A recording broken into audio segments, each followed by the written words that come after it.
morning, freaks. Sunday, the 16th of March. This year is going so bloody quick. It's crazy.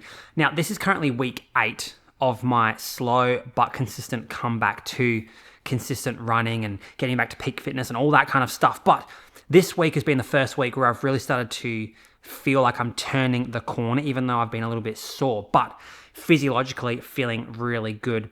Every run is feeling really easy and flowy. And most importantly, my heart rate has started to come down and get in a little bit more of a controlled manner where I can predict what's actually going to bloody happen during a run. But I thought it would be a valuable video to go through what's actually been changing physiologically in me to reduce my heart rate and how you can do the same thing in your own training program so that you can start to run faster for the same heart rate or run slower and feel better, recover faster, get faster. All this kind of stuff all comes from having a lower heart rate when you're running.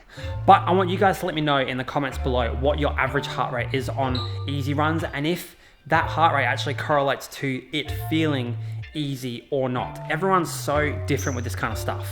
Now, the heart rate values that I'm about to show you are specific to me, and everyone is honestly different.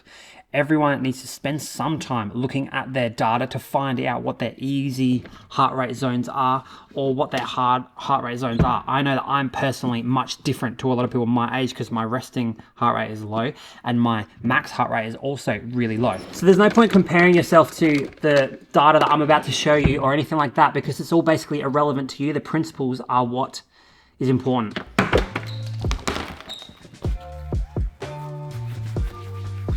Okay, so this is the data for my 4 runs that I did 6 weeks ago.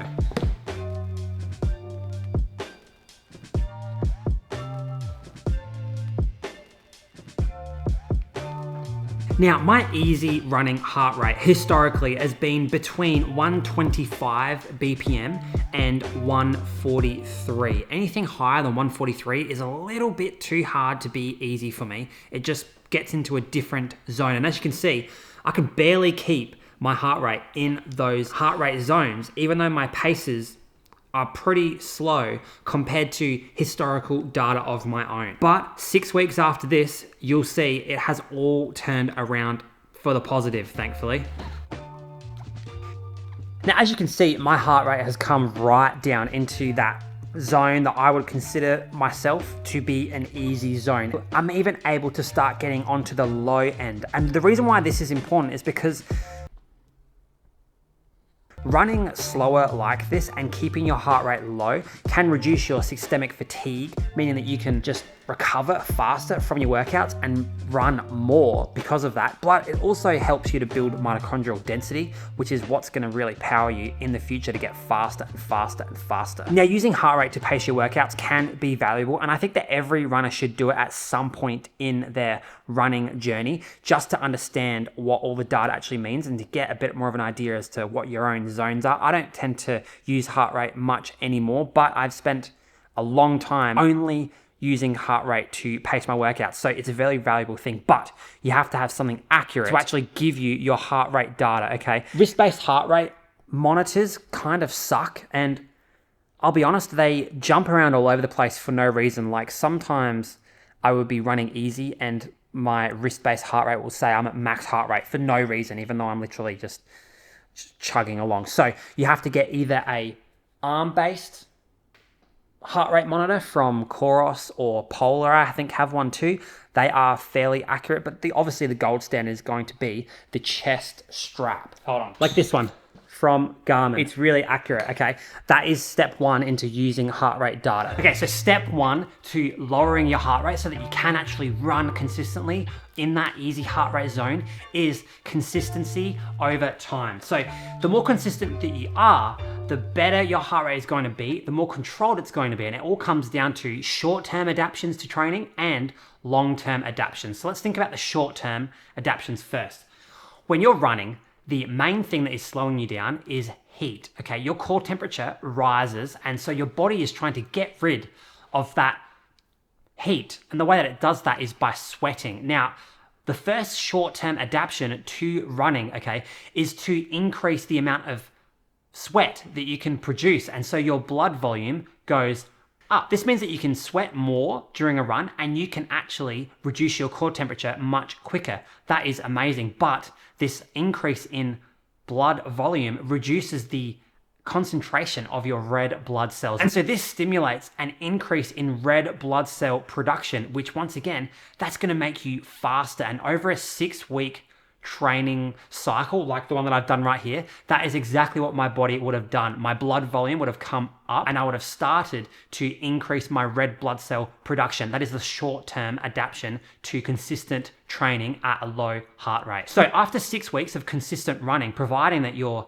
in that aerobic zone, which we're going to talk about in a second, you should start to naturally see your heart rate values come down due to what's going on in your body in the short term. Now, a more long-term look, what tends to happen is that consistent training makes your heart stronger, it makes your heart bigger. Your mitochondria, which are the aerobic, metabolism powering cells in your muscles, will start to get more efficient and there'll be more of them, but that stuff just takes consistency over time. Hell yeah. Now, the way that you find your easy zone, okay, is you follow a rate of perceived exertion scale. So it's a scale of effort level from 0 to 10. 0 being not moving or barely moving at all, like walking, okay? All the way up to 10 being the hardest thing you could possibly imagine, and probably even harder than that. Now, the easy training zone for me is anywhere from 0 to 3 out of 10, okay? 1 and 2 kind of feel like you're barely moving. That would have been my day the other day where my heart rate was at 124.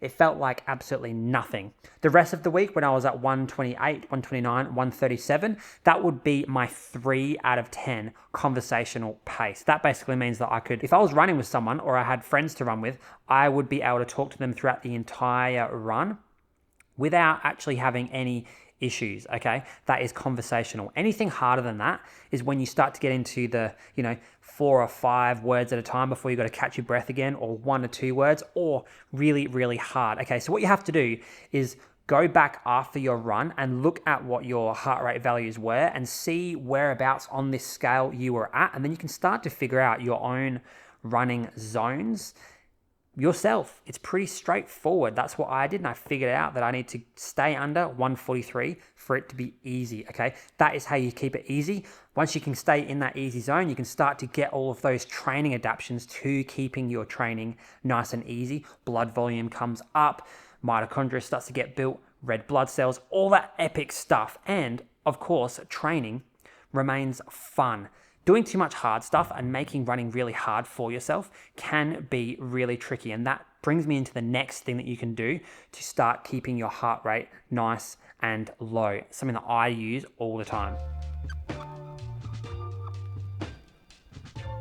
Now, I think as runners, we want to run continuously and we pride ourselves on being able to smash out, however long it is and just battling it out without stopping. And that seems to be a medal that people want to put on their chest and say, I did my run without stopping. That's really cool, but it doesn't always mean that you're going to get better as a runner by doing that. I've ran a 17-minute 5K. I've ran 36 minutes in the 10K. I've ran 1 hour and 20 and 15 seconds in the half marathon. And when I have a break from running and I come back, the first thing that I do, at least in the first couple of weeks, is the run-walk method. No one is better than this, okay?